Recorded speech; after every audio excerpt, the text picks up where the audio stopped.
تو میں عرض کر رہا تھا کہ اللہ نے کہا، رسولوں نے کہا اللہ کی عبادت کرو اور شرک مت کرو.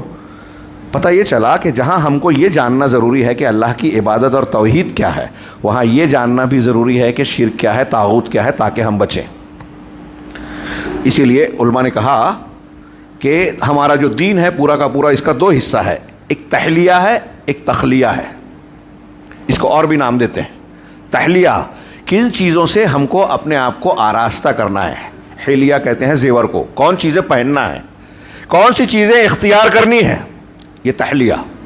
اور تخلیہ کہتے ہیں کس چیز سے اپنے آپ کو خالی کرنا ہے، صاف کرنا ہے.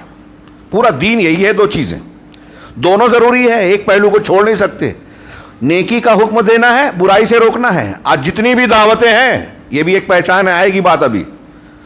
ہاں، اہل باطل کی، اہل بدعت کی، ان کے اندر دیکھیں گے آپ کہ یہ چیزیں نظر نہیں آئے گی. یہ خود حق کی پہچان ہے کہ اہل حق وہ ہوں گے جو نیکی کا حکم دیں گے، اس میں سر فہرست توحید، برائی سے روکو گے اس میں سر فہرست شرک اور بدعت.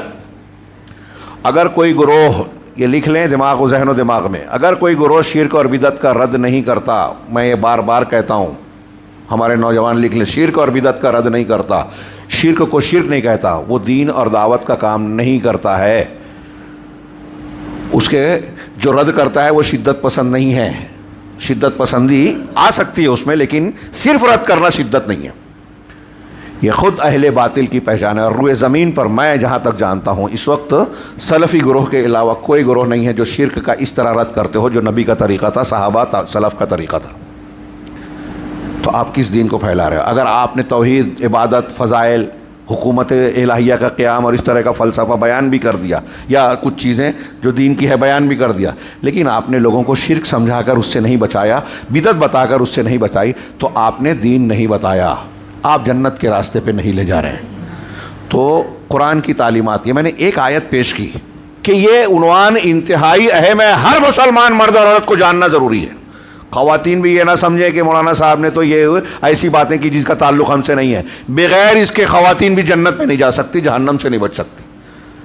آپ کو جب دین کی محنت کرنی ہے، نماز، روزہ، حج، زکوٰۃ، تلاوت، جتنی بھی عبادتیں ہیں، نیک کام ہیں، حلال حرام کے معاملات ہیں، رشتہ تعلقات اور حقوق کی ادائیگی کا معاملہ ہے، ہمیں ہر معاملے میں اللہ کے نبی جناب محمد رسول اللہ صلی اللہ علیہ وسلم کو دیکھنا ہوگا.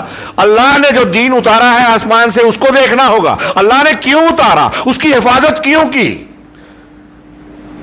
ہمیں اور آپ کو بتانے کے لیے نا. اب میں ایک سوال یہاں یہ کروں کہ ٹھیک ہے اللہ نے اتارا، قرآن اتارا، سنت اتاری، پھر قرآن و سنت کو محفوظ رہنے کا انتظام کیا ہمارے علماء سلف میں، ایک ہزاروں کی تعداد میں، ہاں لاکھوں راویان حدیث، قرآن کی خدمت کرنے والے مفسرین، مختلف علوم قرآن، علوم حدیث کی شاخیں، ہاں لاکھوں کی تعداد میں ہر دور میں لوگوں نے خدمت کی، زندگیاں لگا دی. یہ بیکار ہے؟ ان سب کو فراموش کر دیا جائے، ان سے استفادہ نہ کیوں کیا اللہ نے یہ انتظام؟ اب اللہ نے ایک دین نازل کیا، ہم تک پہنچایا، حفاظت کی، اور ہم کہہ رہے ہیں یہ بھی چلے گا اور دوسرا بھی چلے گا، اللہ والا بھی چلے گا اور غیر اللہ والا بھی چلے گا. جو اللہ نے اتارا وہ بھی، اور جو کسی نے بتایا کہ وہ بہت بڑا دانشور ہے، وہ تو ایسا ہے کہ ہوا میں اڑتا ہے، وہ تو پانی پہ چلتا ہے، وہ کرامت کھیلتا ہے، وہ عشاء کے وضو سے فجر اور فجر کے وضو سے عشاء، اور جب سے بالغ ہوا ہے تب سے آج تک اس کا وضو ٹوٹا نہیں، تو اس کو اللہ کے قانون، اس کی بتائی بات کو اللہ کے قانون کے برابر کھڑا کر دیں گے، رسول کے مقابل کھڑا کر دیں گے. یہی ہو رہا ہے. ارے وہ تو ایسے بزرگ ہیں، وہ تو فلاں ایسے ہیں، ان کے ماننے والے یہ تھے. ہاں، اللہ تعالیٰ کو جنت کو خواب میں دیکھا، اللہ کے رسول کو دیکھا، دین مکمل ہو چکا، لیکن ان کے پاس ابھی بھی سلسلہ جاری ہے خواب، کشف و منامات کے ذریعے سے. تو اب ان کی بات مان لیں، اللہ کے رسول کی بات چھوڑ دیں، اور اب اس کا کوئی رد کرے، مظاہرہ کرے، تو آپ کہیں گے ارے تشدد ہے. یہ جو 73 فرقے والی حدیث ہے، صرف یہ ایک نہیں ہے، اللہ کے نبی صلی اللہ علیہ وسلم کے ارشادات کی ایک لمبی فہرست بیان کی جا سکتی ہے. میں نے جو قرآن کی آیت پڑھی، اللہ نے بتایا هو الذی انزل علیک الکتاب، وہی ہے اللہ جس نے آپ پر کتاب اتاری. الکتاب کون؟ قرآن. اب الکتاب اتاری تو یہ مذاق ہے کیا؟